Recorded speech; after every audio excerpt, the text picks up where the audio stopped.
Kalau kalian pernah mikir, kayak hidup ini tuh cuma muter-muter aja di antara kerja, gajian, terus miskin lagi. Video ini udah tepat buat kalian, jadi tonton sampai habis. Nah, kadang kita ngerasa udah kerja sekeras mungkin, tapi uang tuh kayak debu, ada, terus hilang. Nah, ini momen yang paling absurd dari kehidupan modern. Semua orang sibuk cari uang, tapi hampir nggak ada yang benar-benar ngerti gimana cara ngurusin uang. Lo nggak sendirian. Gua juga dulu mikir, keuangan itu urusan orang kaya. Yang penting bisa makan, bisa nongkrong, udah cukup. Tapi ternyata justru di situ kesalahannya. Dasar keuangan bukan soal berapa banyak lo punya, tapi seberapa paham lo sama arah pergerakannya. Uang itu kayak energi. Kalau nggak lo kendalikan, dia bakal jalan sendiri ke tempat yang nggak lo mau. Jadi, sebelum kita ngomongin investasi, saham, atau bisnis, kita harus ngerti dulu cara berdamai sama uang.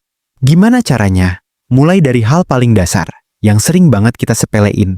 Nyadar kemana uang kita pergi setiap hari. Coba lo pikir, tiap bulan lo kerja keras, tapi kenapa tetap aja saldo di akhir bulan kayak bekas bencana alam? Itu karena kebanyakan dari kita cuma mikir soal dapet duit, tapi nggak pernah mikir soal ngatur duit. Padahal, uang yang nggak diatur itu kayak anak kecil yang dikasih permen satu toples. Pasti habis dalam semalam. Dasar keuangan itu soal kontrol, bukan soal kaya. Lo bisa punya penghasilan kecil tapi stabil kalau lo ngerti arus uang. Dan sebaliknya, lo bisa gajinya gede tapi tetap miskin secara mental kalau lo nggak pernah punya sistem. Mulai sekarang, anggap uang lo kayak karyawan. Lo harus tahu siapa yang lo gaji buat apa, dan siapa yang kerja tanpa hasil. Setiap rupiah harus punya tujuan, karena kalau enggak, mereka bakal resign tanpa pamit, alias ngilang tanpa jejak. Langkah pertama dalam keuangan pribadi itu sederhana, tapi sering diabaikan, yaitu sadar. Lo harus tahu uang lo masuk dari mana dan keluar kemana. Banyak orang ngerasa mereka miskin, padahal mereka cuma nggak tahu kemana uangnya pergi. Coba catat semua pengeluaran lo selama seminggu. Beneran catat, sekecil apapun. Lo bakal kaget lihat hasilnya. Ternyata bukan tagihan besar yang nyedot gaji lo, tapi hal-hal kecil yang kelihatannya nggak penting. Kopi tiap pagi, ongkir yang cuma 10.000, langganan streaming yang nggak pernah ditonton. Hal-hal kecil itu kayak rayap, diam tapi bikin keuangan lo bolong pelan-pelan. Kalau lo udah tahu sumber kebocorannya, baru lo bisa mulai benerin. Dan itu langkah paling penting yang sering dilewatin banyak orang. Bukan karena mereka bodoh, tapi karena mereka malas ngadepin kenyataan. Sekarang kita ngomongin hal paling basic, tapi paling susah dilakuin, yaitu nabung. Banyak orang pikir nabung itu nyimpen sisa uang di akhir bulan. Padahal kebalik. Nabung itu ngamanin uang di awal sebelum yang lain rebutan keluar. Lo nggak bisa nabung kalau mindsetnya masih kalau ada sisa. Karena jujur aja, nggak bakal pernah ada sisa. Uang selalu punya cara buat ngilang. Jadi ubah urutannya, begitu gajian, langsung amankan sebagian buat tabungan. Anggap aja itu uang yang udah hilang ke masa depan lo. Lo nggak bakal nyesel.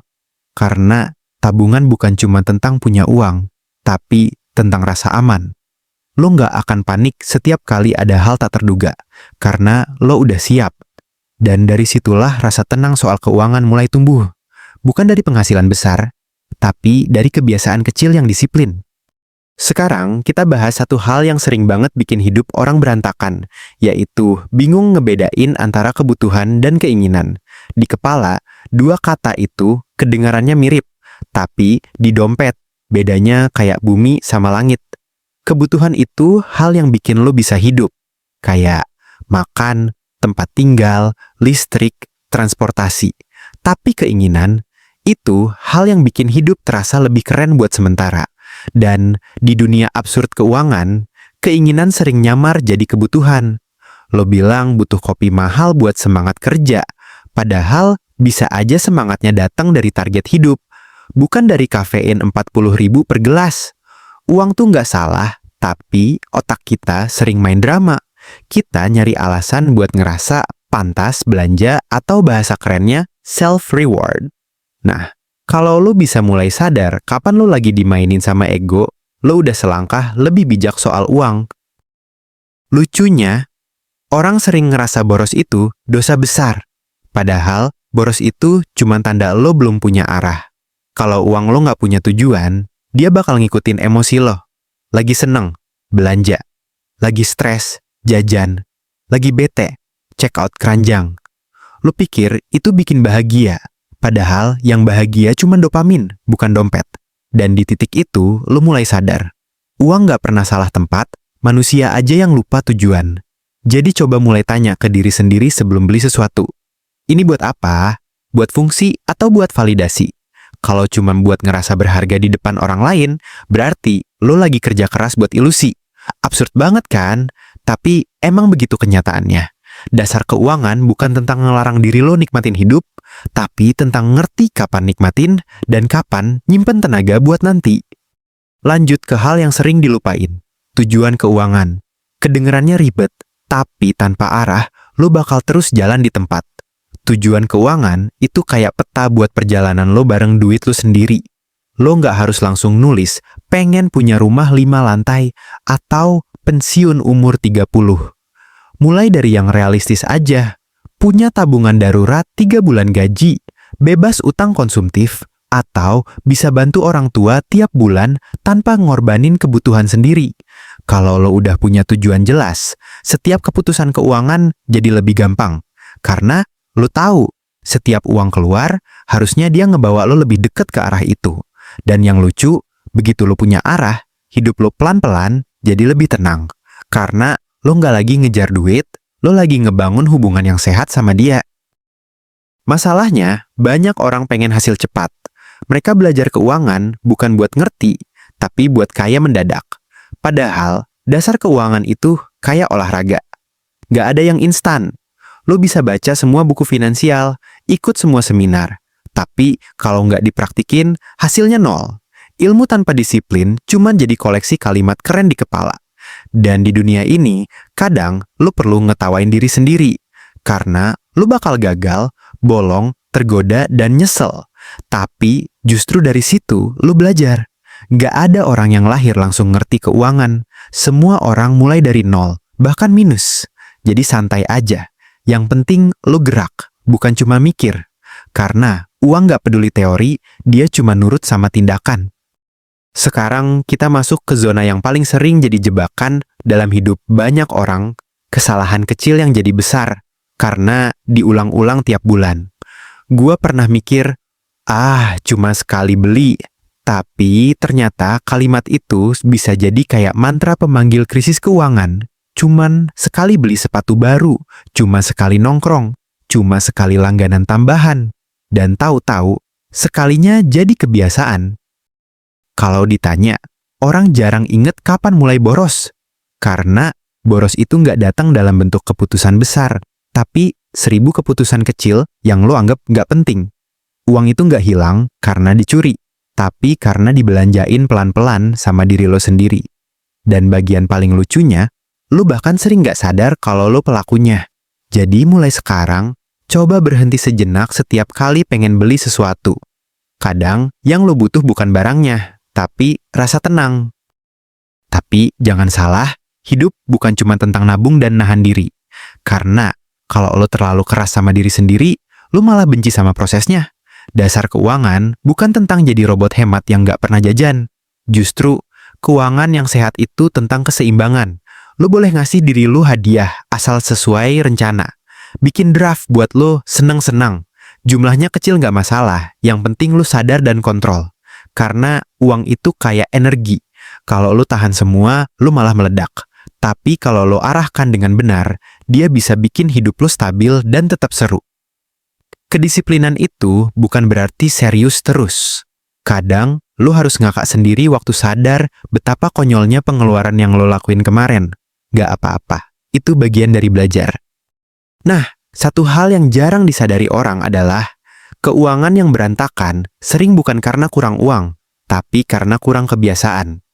Uang itu cuman alat. Yang bikin dia berguna atau berantakan adalah perilaku lo. Jadi, mulailah dari kebiasaan kecil.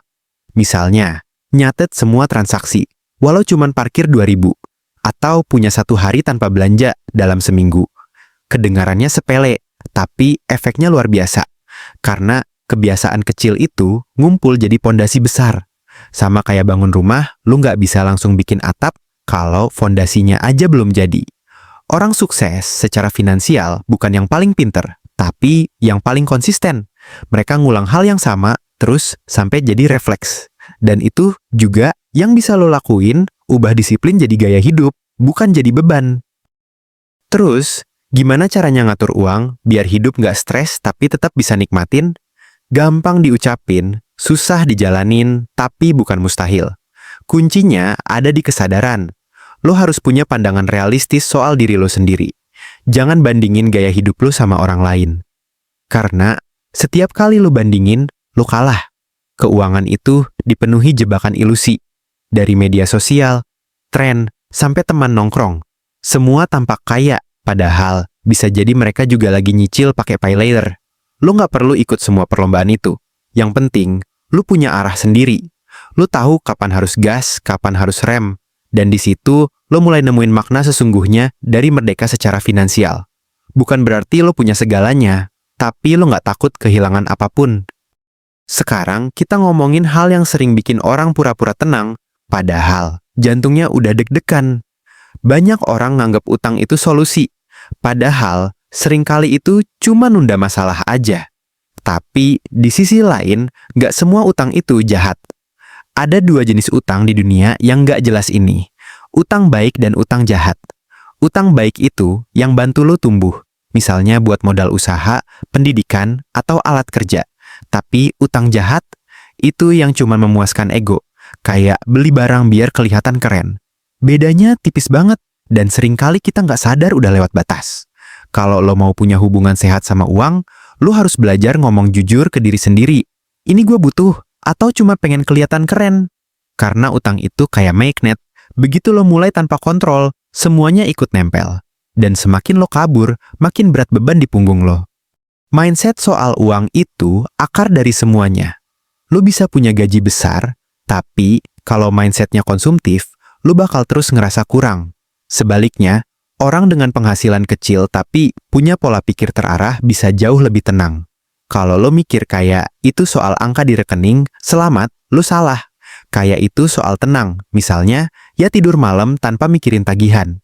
Jadi, mulai sekarang, ubah cara lo lihat uang. Jangan anggap dia sebagai bos yang nyuruh lo kerja keras tanpa henti. Anggap dia partner kerja.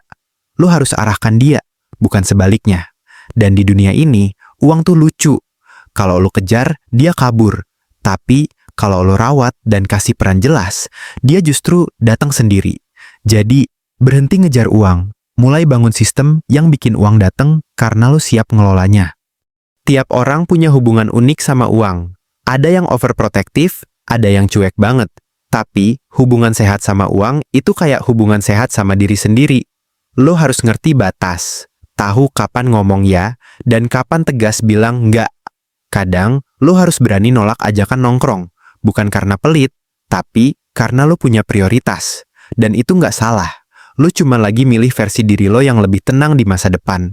Dunia bakal selalu ngasih lo alasan buat boros. Promo, tren, bahkan temen yang bilang hidup cuma sekali. Tapi hidup juga lama bro. Dan yang absurd itu bukan orang yang milih hemat, tapi orang yang tiap bulan stres tapi tetap ngulang kebiasaan yang sama. Jadi, kalau lo mulai belajar ngatur uang, lo bukan pelit. Lo lagi belajar menghargai diri sendiri. Terakhir, kita ngomongin hubungan antara uang dan kebahagiaan. Banyak orang bilang, uang nggak bisa beli bahagia. Tapi, kenyataannya, miskin juga nggak bikin tenang. Uang memang bukan sumber kebahagiaan, tapi dia alat untuk menciptakan ruang buat bahagia. Bayangin, lo punya cukup tabungan buat jaga-jaga, nggak punya utang yang nyiksa, dan bisa bantu orang lain tanpa takut kantong kosong. Rasanya bukan sombong, tapi lega. Karena uang bukan soal pamer, tapi soal pilihan. Pilihan untuk bilang ya pada hal-hal penting, dan enggak pada hal-hal yang cuma bikin lo kosong. Jadi, kalau lo bisa belajar dasar keuangan dengan santai, tanpa drama, tanpa takut gagal, lo bakal sadar. Kebahagiaan finansial itu bukan mimpi, cuma butuh satu hal, niat buat mulai dari sekarang, bukan nanti. Setelah lo ngerti cara ngatur uang, tahap berikutnya adalah bikin uang kerja buat lo. Nggak harus langsung investasi gede, cukup mulai dari kebiasaan kecil yang konsisten. Misalnya, tiap kali lo dapat pemasukan, sisihin sedikit buat tim kecil lo, tabungan, dana darurat, dan investasi. Anggap aja uang itu karyawan. Kalau lo biarin dia nganggur di dompet, ya dia bakal ngelakuin hal yang sama kayak karyawan bosen. Nggak produktif. Tapi, kalau lo kasih arah, tempat kerja, dan sistem yang jelas, dia bisa berkembang dan ngasih hasil balik. Dunia absurd keuangan itu bukan tentang siapa yang paling cepat kaya, tapi siapa yang paling sabar nunggu uangnya kerja. Karena di dunia ini, kesabaran itu bunga majemuk yang paling mahal. Jadi mulai aja dulu, walau kecil. Karena yang kecil tapi rutin bisa ngalahin yang besar tapi sebentar. Masalah terbesar manusia bukan pada cara dapat uang, tapi pada cara menjaga disiplin setelah punya. Banyak orang hebat bangun sistem finansial, tapi tumbang karena tergoda rasa. Uang yang bikin tenang bukan datang dari keberuntungan, tapi dari kesadaran. Lu paham diri lo, lu paham uang lo, dan lu paham kapan harus berhenti ngejar sesuatu yang sebenarnya nggak bikin hidup lebih berarti. Semua orang bisa belajar soal uang, asal mau berhenti pura-pura ngerti. Karena pada akhirnya, dasar keuangan itu bukan teori ribet, tapi keseharian yang lo alami. Cara lo belanja, cara lo nabung, cara lo nyikapi keinginan, semuanya udah jadi bagian dari pelajaran hidup yang nggak diajarin di sekolah. Dunia finansial nggak harus serius, tapi lo harus serius ngadepinnya. Jadi, mulai dari hal kecil, dari diri sendiri, dari sekarang. Karena di dunia absurd ini, satu-satunya cara bertahan bukan jadi paling kaya, tapi jadi paling sadar. Dan begitu lo paham itu, uang bukan lagi hal yang lo takutin, tapi alat buat bikin hidup lo jauh lebih ringan dan bermakna. Dah gitu aja, terima kasih buat yang udah nonton. Sampai jumpa di video selanjutnya.